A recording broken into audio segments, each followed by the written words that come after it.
Sejam todos bem-vindos ao canal Evangelhos Boas Novas de Deus e como você está vendo aí, nós vamos falar um pouquinho,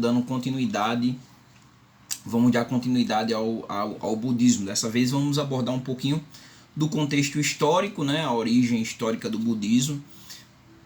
Para entender o budismo, é preciso entender que na época que o budismo vai surgir, na Índia, né, a Índia, do qual a religião, o hinduísmo, né,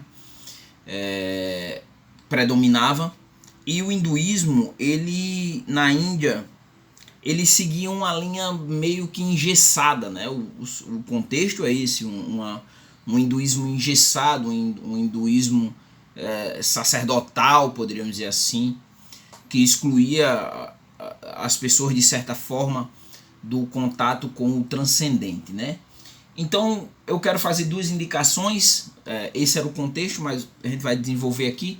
Vamos falar especificamente do Siddhartha Gautama. Quero falar dessa obra aqui, né? O Guia Completo das Religiões do Mundo. Uma obra muito boa, bem sintética, mas excelente. Traz as informações necessárias para você que quer conhecer mais sobre as religiões, como também esse livro aqui específico do budismo, né? Inclusive é o livro texto da matéria sobre o budismo da Universidade da Uninter, né? Então um contexto um contexto engessado, um contexto religioso ali muito, poderíamos dizer, dogmático, é quando vai surgir inclusive duas vertentes religiosas. Um vai ser o budismo dentro desse sistema e o outro o jainismo. Eu vou falar sobre o jainismo aqui em uma outra oportunidade, né? Como das outras religiões. Eu vi que surgiu um interesse sobre o espiritismo, também vou falar sobre o espiritismo, mas não, agora vamos falar especificamente sobre o budismo. Então, o fundador, todas as religiões normalmente têm o seu fundador, né? Os Mormons, Joseph Smith, o Testemunho de Jeová, Charles Roosevelt, né? O Adventismo do Sétimo Dia, tendo como sua profetisa maior Ellen Gold White, né? E o espiritismo kardecista, já diz o nome, Allan Kardec como seu prepulsor, né? E toda religião, o cristianismo, Jesus Cristo, né? E assim sucessivamente. No caso do budismo, nós temos o seu fundador, né? Que é o Siddhartha Gautama. O Siddhartha Gautama era um príncipe, né? Lembrando que na Índia existe o sistema de casta, né? O Siddhartha Gautama fazia parte da casta elevada, né? Ele era um príncipe do clã Shakya, né? Ele nasceu na Índia, mais precisamente ali no sul do Nepal, no século 6 a.C., né? E ele nasce no palácio, ele nasce ali dentro do luxo palaciano, né? Do seu pai ali, né? Ele não conhecia a dor, tanto que o seu pai não conhecia o sofrimento da vida, a realidade existencial da vida mesmo. Ele era protegido pelo seu pai, o seu pai o protegia a ponto de os seus serviçais serem pessoas novas, né? E quando iam ficando velhos, iam sendo trocadas progressivamente, porque alguns autores dizem que existia meio que como se fosse uma profecia de que ou ele se tornaria um grande líder ou mesmo se tornaria um grande mestre, um grande filósofo, né? E o pai, querendo que ele continuasse o reinado, o protegeu exatamente para que ele não tivesse esse contato, né? O pai dele, Raja Suddhodana, protegeu ali ele do mundo exterior, propriamente das aflições, né? De conviver com as aflições como a fome, a morte, as doenças, as injustiças sociais, né? O Siddhartha Gautama também, com relação a ele próprio, ele foi um homem casado, né? A sua esposa Yadosha Devi, e teve um filho também, Hawala, né? Que o significado do nome significa amarras, né? E aí o Siddhartha Gautama vai ter um encontro com o sagrado. Você vê que Moisés teve um encontro com o sagrado, né? O momento ali com a Sassa, ali é o momento que ele se depara com o transcendente, no caso Javé, né? O Siddhartha Gautama teve esse encontro, mas de uma forma diferente. Nós vamos tratar aqui, né? O Siddhartha Gautama, como eu disse, ele vivia no palácio ali, não saía do palácio, Mas aos 29 anos, ele vai sair do palácio, ali do seu pai, vai sair do palácio escondido, né? E aí ele vai contemplar, aqui onde ele vai contemplar o que ele não tinha visto ainda, o sofrimento, né? E aí ele vai ver um homem velho, né? Ali, ele vai contemplar, até então não, como eu falei, quando as pessoas iam ficando velhos, iam sendo trocadas para ele, que ele não contemplasse a velhice, né? Ele contempla uma pessoa doente ali, e isso vai causando ali impactos existenciais no Siddhartha Gautama, né? No fim, ele contempla um velório, a morte, né? E isso vai mexendo com ele. Até que ele vê uma seta e ali ele pergunta ao carroceiro, a quem conduzia ele, o que era, por que aquele homem ali, diante de tanto sofrimento, de tanta angústia, se encontrava num estado de espírito tão plena, né? E aí é porque ele explicou que ele tinha encontrado a paz, né? Que ele havia encontrado o contentamento existencial. E aí o que acontece? Na mesma noite que o Siddhartha Gautama sai do palácio e convive e conhece todas essas realidades, né? Ele vai exatamente abandonar o palácio, ele vai renunciar a tudo, todo luxo, ele vai renunciar ao trono. E o Siddhartha Gautama, ele tem um objetivo.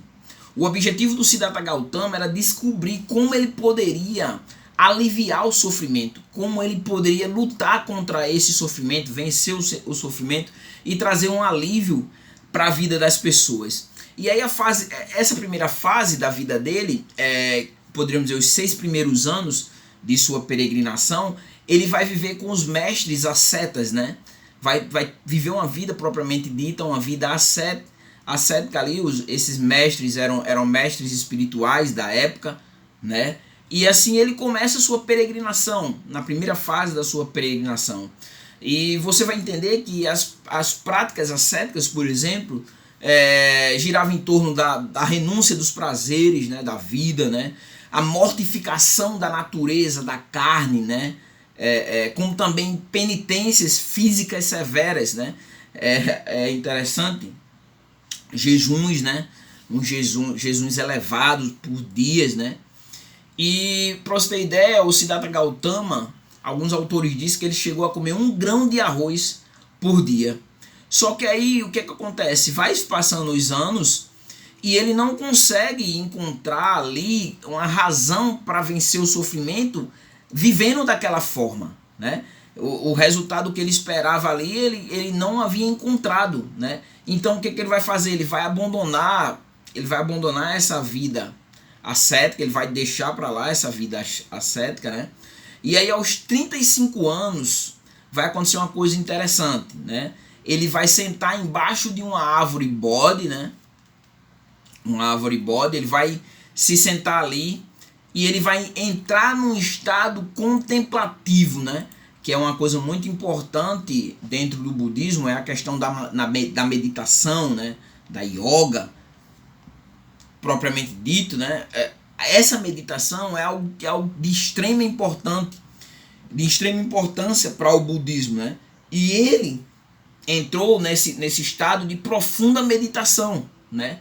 Até que ele foi despertado, até que ele foi iluminado, até que ele se tornou um Buda, né?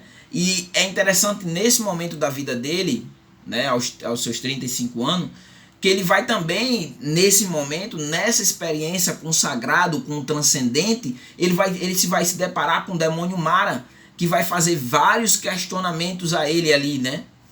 E esse embate, depois que acaba esse embate, né, ele chega à compreensão de que ele alcançou o Nirvana, né? A gente depois vai fazer um vídeo somente sobre o Nirvana, mas eu já falei no vídeo introdutório. Vá olhar aí a primeira parte do vídeo, essa é a segunda parte.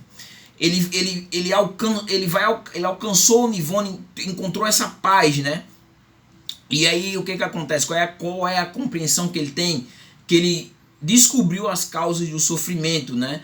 E aí ele chega à compreensão que ele havia se libertado das aflições físicas, né? E das aflições emocionais do mundo, desse mundo físico, né? As aflições físicas e emocionais do mundo. Então ele havia sido havia encontrado essa iluminação.